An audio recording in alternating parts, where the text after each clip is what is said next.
Tonight, First Lady Hopeful Ann Romney is joining us from her, my goodness, what lovely real estate.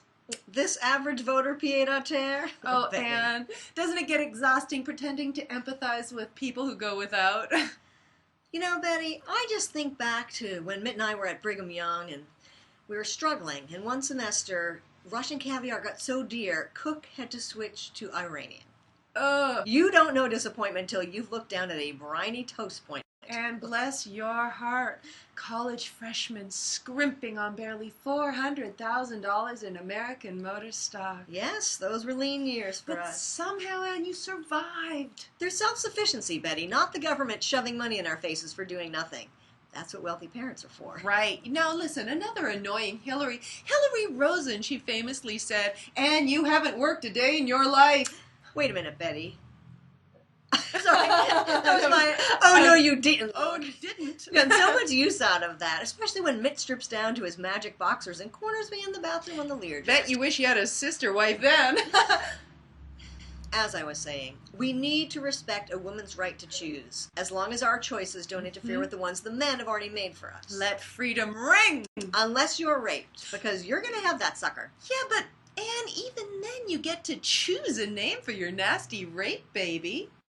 What mother doesn't face that all-important choice? Do I take a well-paid job from Daddy and have an au pair raise my children? Or be a stay-at-home mom? That way, I get to watch her raise them. And what do you say to all those whiny mother hubbards out there on welfare? These gals on food stamps need to let their housekeepers know that proper nutrition doesn't mean having a fresh lobster every night. Good golly, try a standing rib roast or a French cut rack of lamb. Mix things up. Delish. But sadly, I've heard rumors about families who go without food for their chefs to prepare. Well, no matter how hungry you get, remember, those thoroughbreds in your stable are for dressage, not sausage. Speaking of panicking your pets, was a little doggy git mode on the roof of your car for 12 hours a good idea, Ann? That is one ungrateful hound. $1 billion, and even NASA couldn't give those folks on Challenger a ride that exciting. Or long. Bow wow. What's the secret to a happy marriage? Multitasking. You mean like Mitt being for something while he's against it? Betty, stop. Mitt would disagree with that. Well, he agrees with it. Mitt says tomato. But he'll also say tomato. Oh, I love a Gershwin tune. I do too, especially now that they're no longer Jews. They're welcome. And they often say politics often comes down to who'd you have a beer with? We don't do drugs. And yet 30% of Salt Lake City's urine is antidepressants and Xanax. I'd like to see you scrapbook for 18 hours a day. Listen, fact, Americans hate foreigners, but you and Mitt spent years in France. But it took us years and thousands of Trey-delicious meals to realize just how much we Trey detested that place. And we go back every year just to make Trey sure. You're so brave.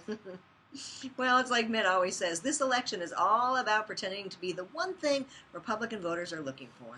Finally, something Mitt doesn't have to pretend to be. White. Last question. Are you worried this election will devolve into class warfare, Ann? Only if the poor remember to fight back.